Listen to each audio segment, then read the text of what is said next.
Hello, I'm Sander, Santiago. I'm gonna open us up by talking about my latest release. This one came out January 2024. It's called Head Over Hero Flip. It is about extreme sports, street sports, so skateboarding, BMX biking, and rollerblading, and found family and the shenanigans that ensue with both. You can get that on Bold Strokes website now. And again, I'm Sander, and I think an interesting thing about me is that I am originally from Colorado, but I'm living here in Florida, so uh, I'm slightly warmer than everybody else. And I empathize a lot. I'm gonna hand it over to Heather. Hello, I'm Heather O'Malley. I just got published last year, so that was really exciting. Two books came out last year. One, Transitioning Home, which is about a trans veteran and their experiences, and another one called Hands of the Morai, which is a fantasy adventure novel, and it was really fun to write. Interesting thing about me, I currently have no heat. I think that's kind of interesting, but it's all good. It's all good. And handing it off to Elena. Hi everyone. I'm Elena Abbott. I use she/her pronouns. I write everything from paranormal, romance to fantasy to sci-fi. And last year I released two books with Bold Strokes, much like Heather. Um, Pack of Her Own. I have the books here. Of course I do. And its sequel, Mate of Her Own, which I'm very, very proud of. Um, yeah. Interesting fact. Well, since we're talking about weather, we use Celsius up here in Canada. So when Heather mentioned earlier being at 20 degrees, I was just like, that's quite warm for us. But we're getting down to about the negative 40s almost up here. So it's cold. Hopefully my internet sticks around for this whole thing.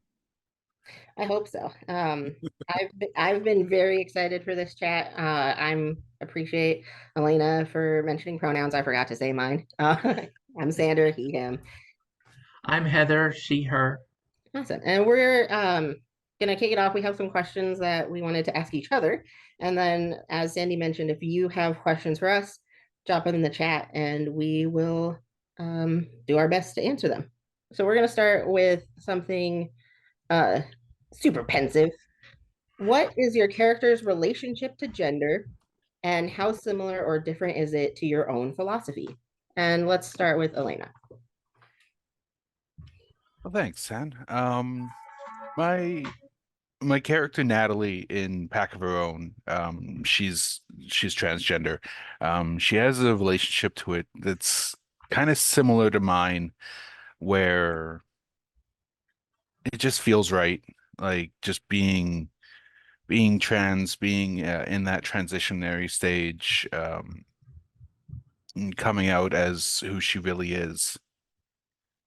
The biggest difference with her and me is that she started transitioning when she was in her teens. Like she started hormone blockers and then she started transitioning right when she could get HRT, whereas I didn't start to my 30s, so I'm a little bit behind. But she's very, very sure of herself as a trans person, while I'm still kind of fumbling my way around this world. Uh, for my stories, the first one, the main character you first meet as Thomas. He's a infantryman, so has a very different point of view than I do. Uh, he has a bit of internalized misogyny and transphobia. And so when he starts looking into this, he's looking at a way, to get over being jealous of girls. Mhm. It's like, why am I all jealous of this? This doesn't make any sense. Ah. And as the process continues and they start to transition, then it gets somewhat closer to my own experience. But yeah, he Thomas, their transition to Emily is kind of rough because they got PTSD and all sorts of other stuff to deal with, and I didn't have nearly the fun and games and shenanigans that Emily dealt with during her course of her transition. Uh, and also in Hands of the Morai, the main character is trans but doesn't know the words for it. And in that world, it's a you're either a lost sister or a lost brother. It's not a big deal. It happens. People get lost on the way to being born, and sometimes that needs to be taken care of. And the various divine powers of that world have a ritual that you go through, and boom, that's it, and you're taken care of. So it's not that big a deal in that world because it's just a thing. And then, when you've been found, you know, that's it. There's no, weird process. No one really freaks out over it. So that's also very different from my own experience. No divine intervention. No, unfortunately not. What about you, Sander? um, so in Head Over Heel Flip, the MC who is trans there, Arturo, is, I'd say we share a very blasé relationship to our own transness, in that it was sort of like a light went on and then never went off, and so it becomes very sort of mundane for him to talk about, because, and he talks about it very casually because he's like, here's the thing that's happened in my life, and to him it was a revelation that was so profound that it sort of just settled into an everydayness. So it's very casual for him. I think the conversation that he had that I don't have with myself is about being stealth, which in case you're unfamiliar, it's the idea of having transitioned in a social way that people don't clock you as trans, and then you don't have to have those conversations about that with people, and often don't have to disclose. And so he has that conversation, and I don't tend to think about that. And so sometimes when it comes up in conversation, I'm alarmed. I'm like, oh, sure. Let's talk about it. I feel like what resonates with something each of you said is that Arturo transitioned young, and that's not something I did. I was 25 when I started the process. And so I think there's a part of me that um, is a little jealous of that experience. And I think that's why I write it in, because like I think Heather sort of alluded to in that fantasy, if you assume there's like a level of fantasy to all fiction, then I can have characters live in worlds where this is an easy process and a safe process, and they're content in that process. And like that's not everyone's reality. And yes, Arturo has his own struggles. But I think there's some, in having some control over the world, you can have it be, this is how society works, and not have that, not have to have that struggle if you don't want to, or if it's not Yeah. important to the plot. So. Okay. Well, what do you worry about or like about writing romance or romance adjacent stories with trans characters? Let's start with Sander. I love romance no matter who the characters are. I think I would probably, I've not seen it, so if you want to write this, let me know and I'll read it. If it was just like two rocks or like a tree and like an adjacent bush, it's like gender aside, I'd be like, yes, give me that love story. I think what like empowers me about having trans people in there is to I don't know, just to make sure people know that there's other things going on for trans individuals, and some of those things are love stories, right? Like you live, and I feel this as a Black author as well, in that that is an aspect of the identity, yes, but so much about life happens, and your identities become lenses to that. But like life is happening, so if you want to talk to me about my transition, yes, let's have that conversation. But if you want to talk to me about my latest romantic, like uh what I'm viewing or what I'm reading on a romance level, that's probably going to be a more exciting conversation, because that's what I love. And I just am really glad people are embracing that. I've seen a lot more um in popular, like in the big publishing, like the traditional publishing. I've seen more in indie publishing. I've seen more conversation, um casually even, so people who I didn't ever think would talk about trans books are talking about them. And I think if you're gonna write something, you might as well have kissing in it. That, no matter what it is. What about? Elena? Well, I mean, kissing is always fun, and the sex scenes are even more fun. I mean, honestly, especially trying to write them, especially trying to test them out to make sure everything works well.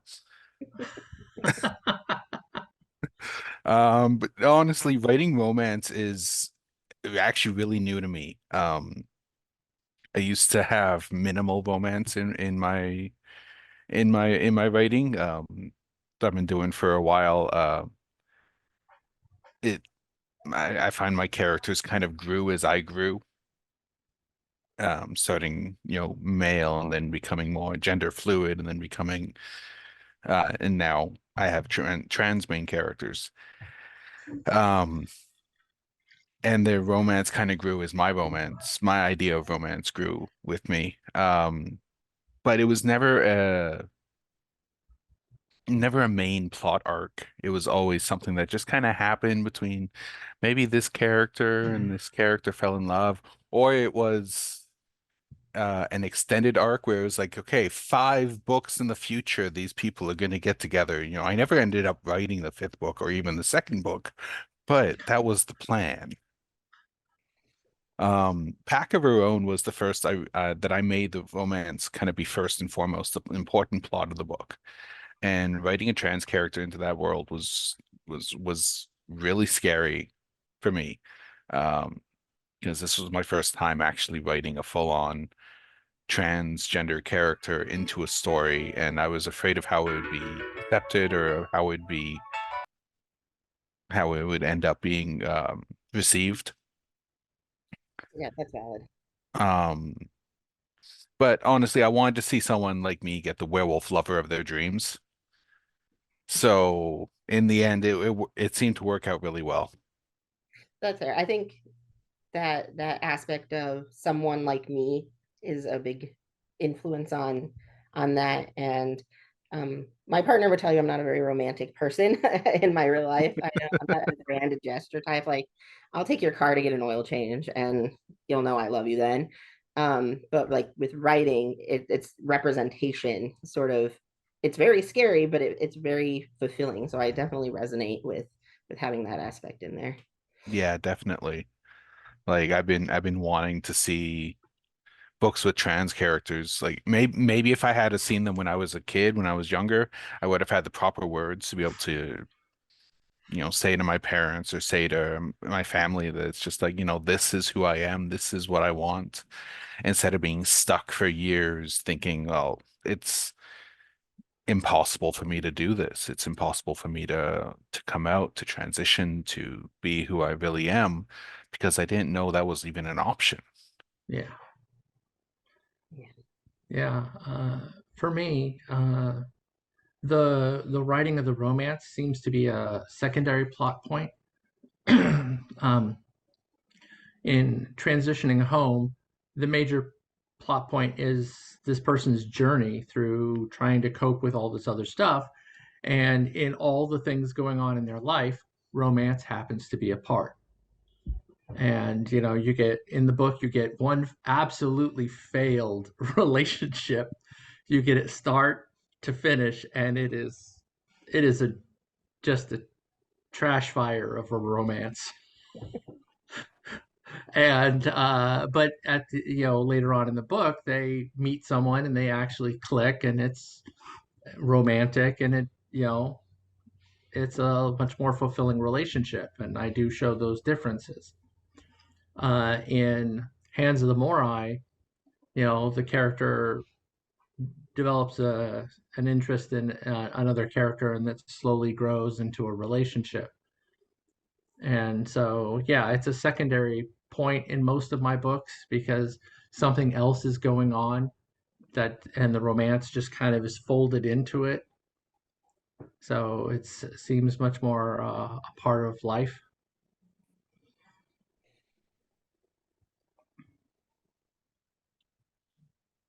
That makes a lot of sense, actually.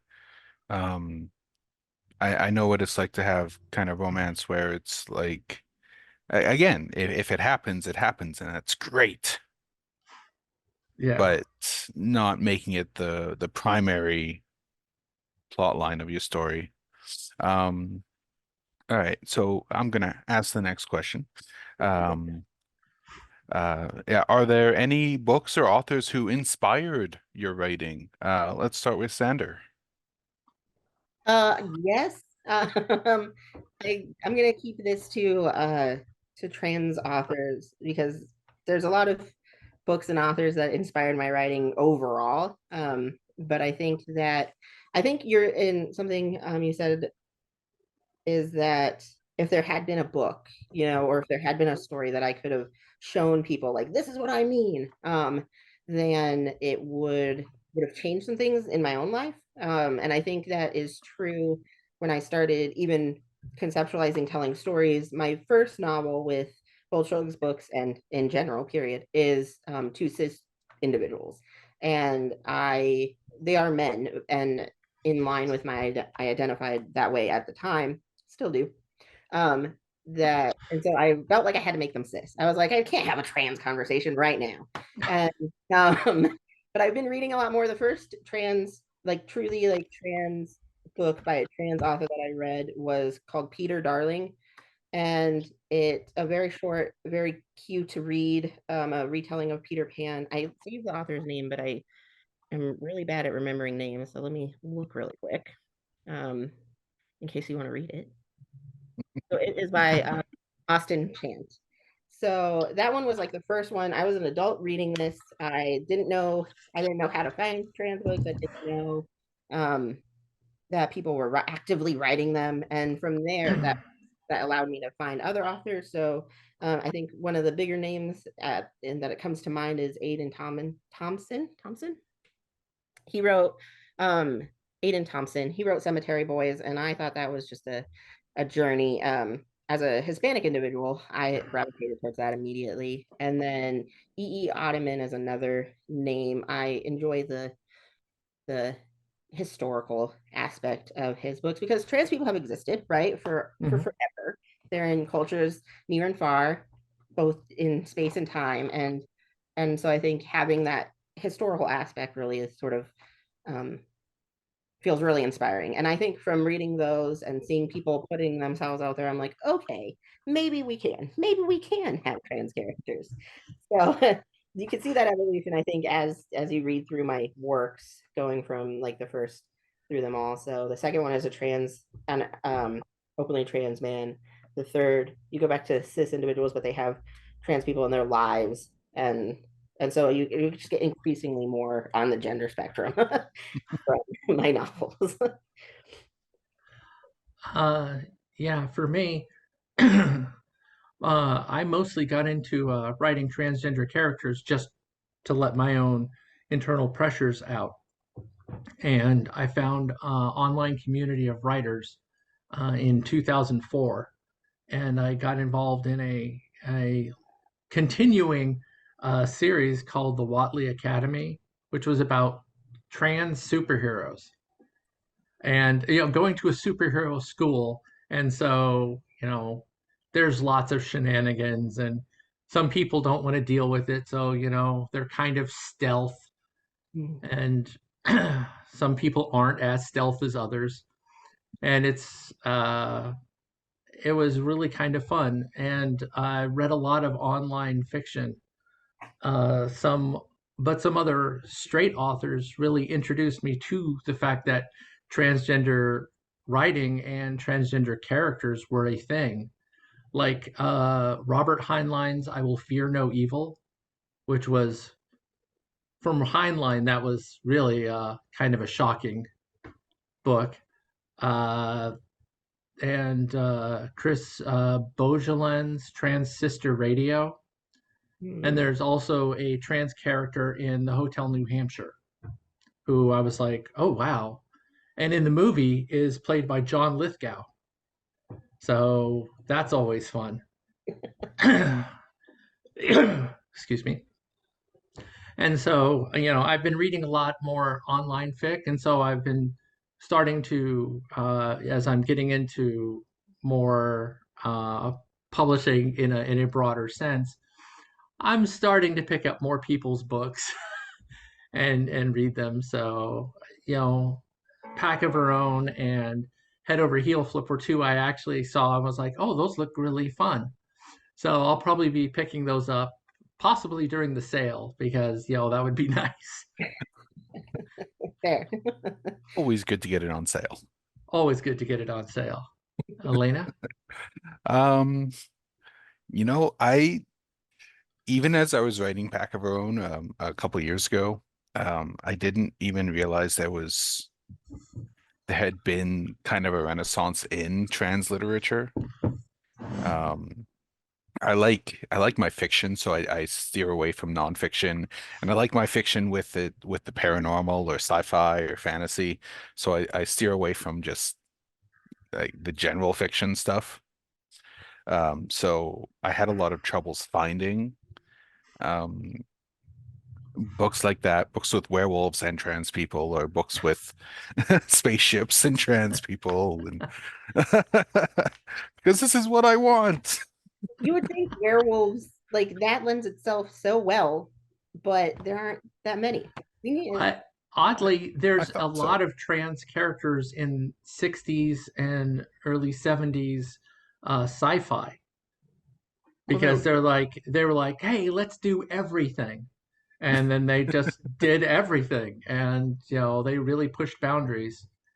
But, they're just usually secondary characters.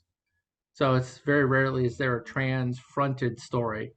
I think literally I Will Fear No Evil is one of the only ones I can think of right now, but there's a lot of other ones out there. But yeah, it, trying to find werewolves.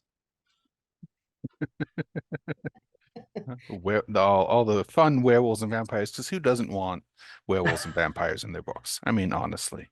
Um, so when I was young, when I started writing, it was like for fantasy, it was Tamora Pierce's books that I really hit off on. She had a series called Protector of the Small Oh yeah. that was a girl who went through the first girl ever to go through, or technically second, but we won't get into that. But to go through night training in this castle, and it was just an amazing series of having a girl there that could do everything the boys could do. And I was just like, this really resonates with me because I kind of feel like this some days where it's like I don't fit in, like I'm made fun of for not fitting in. It just kind of resonated with me. And then as a teenager, I found Laurel K. Hamilton's Anita Blake series, Anita Blake Vampire Hunters. And that was when I learned that there was such thing as uh, paranormal romance and urban fantasy, Yeah. where you could actually have a fantasy book set in modern day. And I just fell in love. I just fell in love with the idea of having like the real world, having it the regular world, and then throwing in, hey, we're going to throw in werewolves and vampires just for the fun of it, instead of having to make your uh, whole unknown fantasy world and having to do that much world building. I mean, it's kind of a cheat, but favorite way. But it's definitely become my favorite genre to write in. But I do always have a soft spot for fantasy. Awesome. We did have the question in the chat, what are some of your favorite trans books? So I'm glad we answered that. I feel like one thing you said, Elena, was that you were reading books with characters who were close, even if they weren't trans. And I feel like that is definitely a big um, part of like the journey is that I personally resonated towards like either all only boys in the story, like zero girls at all for some reason. And then like books that had that individual who was fit in a different way. And that became close enough for a really long time. So I just resonated with that. Yeah, and Sure. Tamora Pierce's Protector of the Small, actually, all of her books are really excellent. So yeah, I also resonated with those too. Definitely. Um, but I've been reading more trans books as I find them now. And one person I do want to give big credit to for kind of inspiring me is Charlie Jane Anders. And I believe that's the author who wrote. They have a I cannot remember the name to save life of me. I think it was Victory's Greater Than Death, and it's a sci-fi with trans character, um, just a bunch of teenagers kind of going into space and just being human, being regular people, and not necessarily completely saving the day, but definitely just being themselves and being the first people to go up into space, like on an alien spaceship. And it's just, I don't know, I thought it was amazing and it did really great for trans representation. Again, I believe it's Charlie Jane Anders, but I don't remember. I hope I'm not getting the author and the title wrong because that would be embarrassing. Sounds familiar to me. Let's look it up. Yeah. I can pull it up on my Kindle real quick. Uh, Please be right. Please be right. that's how Even if, I'm so bad at names Oh my sometimes. God, I can't find it. oh God, don't you just hate it when that happens? When you're like, I Right? remember this book, and it's uh. Uh, I mean, we're professional authors. We should know this stuff, right? I mean, that's debatable. I feel like other authors must practice. Like they must have like the list of names and book because coming up with it on the fly is it's hard. Oh yeah. Uh, Yes, it is Victory's Greater Than Death. I was okay. right.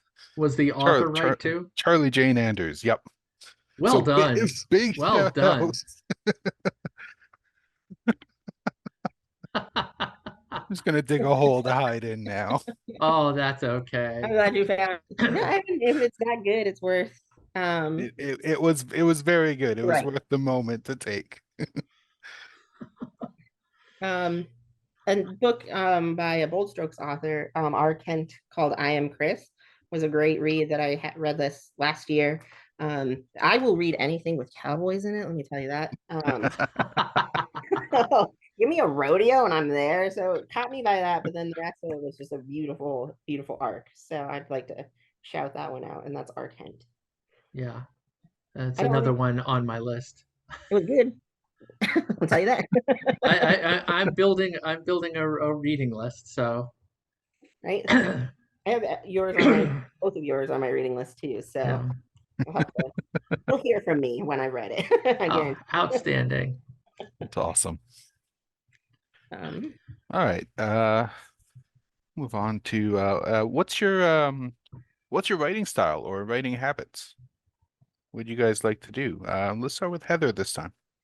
Uh, my writing habit is I pretty much write all the time. I don't have really big gaps between writing. I finished one story and I think I took a week off before I started something else because, it's it's how I help deal with the world, by making it just a little bit better in some ways. And so I have usually have a Word folder open all the time, and I'm like just going, and all of a sudden I'm like, oh, hey, I want to add something, and then I start writing, and we'll add between maybe 20 words to sometimes 1,200, and it all depends on how things are kind of clicking along with me. But I do tend to work pretty consistently. The only time I wasn't writing something original was when I was working on getting edits done for whatever project I was working on, because edits take all the time. So, and then working with editors with bold strokes to get it just right. Shout out to the It's always Bolster fun. editors. Oh Hero. yeah. We love our editors. Oh yeah. Very jealous of the like actively writing every day, because I wish I were that person. The most I did NaNoWriMo this year, and I actually did all of the days and all of the counts. So that's probably the most I've ever written consistently. And then the next day, immediately didn't put any words on a page. So, yeah, that's. I didn't know if you were done answering, but I just wanted to. Oh no, yeah, I was done, and yeah, some days it's just 20 words. Some days it's I look at the file, and you're like, yes, I would like to be writing on this any minute now, but nothing is really, resonating with the story. And then all of a sudden, I write for like 3 days, 4 days straight, where I'm just like constantly writing. So it all varies. What about you, Elena? I sleep with my laptop open next to me, with my word processor open. It's just like I seem to do my best work when I either should be doing something else at the time or in the middle of the night between like 1 a.m. and 4 a.m. It seems to be my best working time. But most of the time, yeah, I do my best to just kind of rock out as many words as I can whenever I can. Again, I spend most of my time with my laptop in front of me, whether I'm actually working on a manuscript or whether I'm playing a video game. Or Right. That's key. Having the thing open, like wherever you are. exactly, it's kind of a nice reminder, either a nice reminder or an evil reminder if you have a deadline coming up. Yeah. And then it's just kind of a, get to work, put Pokemon away and get to work, you fool. Um, but it's the problem comes when I have when I get my writer's block. Because you always get that feeling it's, oh, the work isn't good enough. It's not up to snuff, or I have to go back to the beginning and start all over again because it just doesn't work. Right. And then I start procrastinating too much, and it's just like, no, I'm not gonna. I'll do it later. No, I'll do it later. No, I'll do it later. And then later comes, and it's like, I haven't done anything for 2 weeks, and it's due at the end of the month. I kind of need to get working on this. Oh yeah. Oh yeah. I resonate with that, because even though I have the file open all the time, like I said, some days, some weeks, I'm happy to get 20 words. Some days I get like two, and I'm like, and then I delete them because they're the wrong 2 words. It's my I did that. I wrote the first day of NaNoWriMo, and then you're not supposed to look back at it, but I was thinking about it obsessively, and so then I deleted it, rewrote a new day's worth, and then wrote the next day, because sometimes you just have to. You're just like, this is nope, not those words. Yeah. Yeah, sometimes the words work, and sometimes they just don't quite. And then you end up painting yourself into a corner. Yeah. Or I feel like I'm pretty easily influenced by voice sometimes. So if I'm reading something, like if I'm actively like feeling great about what's going on the page, I can't read romance novels that like while that's happening, because I get that novel or that author's voice in my head too much. So sometimes I'm deleting words that don't belong to me, which is fine. Um, it doesn't have, fortunately, it doesn't happen where I'm like writing a romance and reading horror and then they sort of merge on the page, because that's a whole different book. So I'm Yeah. glad that doesn't happen. I I agree. I think I'm just if I can get 20 words when they come, I'm happy with that. If I can get more, all the better. I try not to give myself too many deadlines, because um I, as they told me in elementary school, I have an authority problem and I don't like meeting deadlines. So even if I said it, it's not gonna happen. Well, one of the things I found out that I really resonates with me is Terry Pratchett would try to write maybe 600 words a day. 600, that's it. And and that's not a lot of words. I mean, that's what, two, maybe 3 pages. And so I'm like, okay, so any progress is still progress. So if I can get a few words, that's great. If I don't, I'll get it the next day. And, he wrote like 50 something books like that. So I figure that's pretty good advice right there. Right? I agree. Just get something on the page, and you're moving forward. And the moving forward, I think, is what's important, and that's what I strive to do, is keep moving forward. And Makes sense. it I think that not forcing it helps a lot, because then you end up with more words you don't like sometimes, or you write into a corner like you were saying, and then you end up with writer's block, which is a lot of different things to a lot of different people.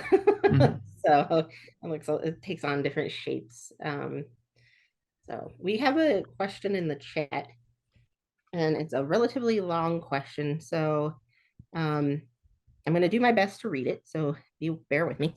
I remember back when authors like Mercedes Lackey had a main character who was the hero and the romantic figure and gay, and it was revolutionary. And much talk about when she wrote the last Harold Mage series, and it was a young adult, and now it's more accepted to have gay characters in books. Do you think that by showcasing trans characters, you are helping open the door for acceptance in writing, and to have trans folks in fiction, much like Mercedes Lackey did for gay folks? Do you ever think about when you are writing? Do you think about that when you are writing?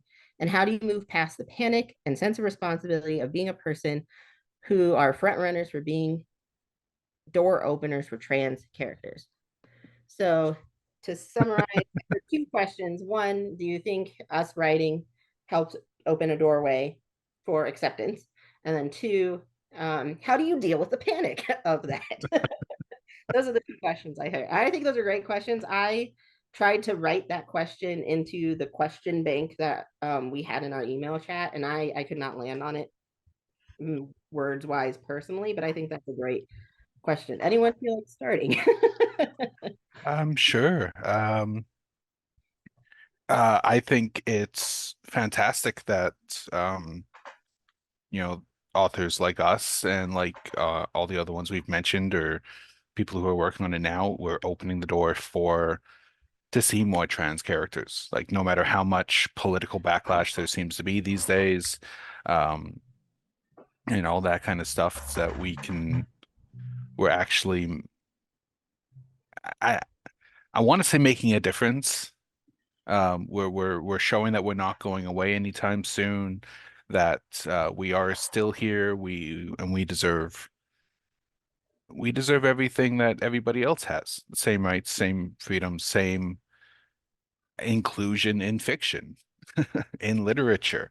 And even as if you're looking at something like a young adult book, being included in those kind of books, it gives people the ability to see, hey, I've always felt different my entire life. And now here's a person that I relate to in these books. And it's like, this really resonates with me. We've been using the word resonate a lot today. And it fits. And that's the whole reason we do. And then, I mean, there is the panic and the sense of responsibility is like, it's, I don't, I'm not much of a social media person. Even this is my first time talking on Zoom with people, with any sort of a panel or anything in this kind of format. Um, because I'm scared I'm going to say something that's going to turn the community against me because I might have a different lived experience than other people who have similar lived experiences, but different because everybody's different. Um, and there is definitely a sense of panic and a sense of responsibility of trying to be the best I can be, best representation I can be. And that kind of scares the crap out of me because I know if you knew me in like regular life, it's like you're not a good representation of much of anything.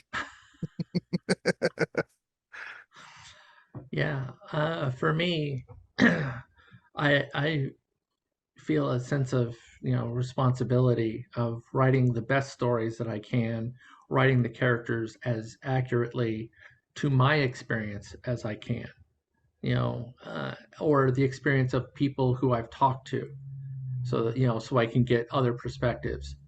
Uh, because yeah, we are kind of the forefronts. I mean, especially writing in our own voices. Yeah, there are people writing characters like us, but they weren't writing as us. And so trying to say things and stuff and be right about things is a lot.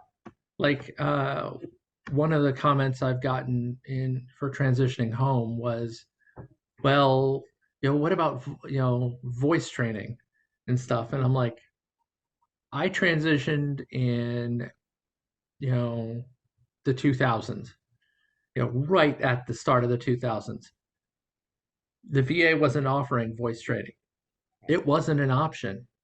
Uh, so I didn't train my voice. I mean, I can kind of do it, but eh.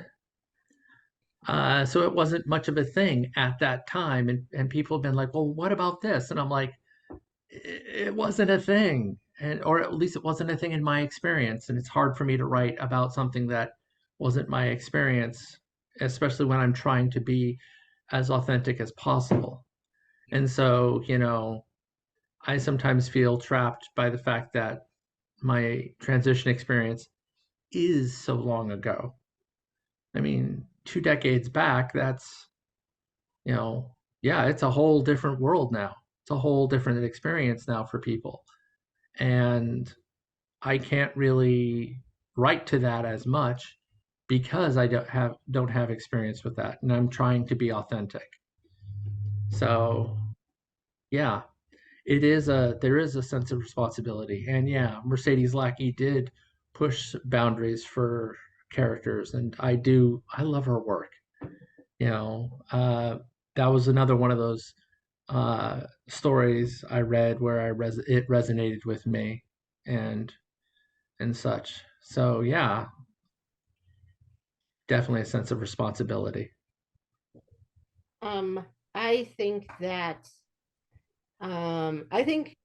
I believe that any representation is good representation, even if it's bad representation. And I believe that because you can have a conversation about why it's bad representation. And that I think is as important sometimes. And I also think that I don't know if this is an advantage or a disadvantage, but as a BIPOC author, I think also about representing like the Black community and the Black experience, and then to have like the Black and trans experience, and like what is that like? And so that it is interesting, the weight of the existential dread sometimes of saying this character is trans, and then you're like, I could delete it, I could, and they could just be fine, and um I don't know. But I think that how I deal with that is I look at the ordinary people who have influenced my life, and just by living. So I have trans people in my life. I have trans community members, and they do jobs. They're teachers, and they're accountants, and they're uh, janitors. And I'm like, the fact that you can speak to me without trying means I don't have to try that hard to paint, to give people that information. I could just let people live, and they'll absorb it as they read, and I think that helps with the existentialism of it all. I've definitely like lain on the ground in my partner, and my friends have all heard this from me. So and they talk me off of whatever chasm I'm approaching. Be yourself, you're great. And I'm like, okay, I guess. So I think what we should do now is just go back again through our names, remind everyone of our books, and bring it home, if you will. So I'll start. I'm again Sander Santiago, he, him. My book came out this year is Head Over Heel Flip. And it's a good time. So pick it up. Sales page. I'm Elena Abbott, she, her, and my books, Pack of Her Own and Made of Her Own, came out last year. Go check it out. Pack of Her Own first, and then Made of Her Own if you want to read them in order. Doesn't really matter. I'm Heather O'Malley. My two books are Transitioning Home, and Hands of the Morai. Please check them out. They're fun reads. Check everyone else's books out, because I know we've all worked really hard on them. The editing. The editing, it never ends. Right.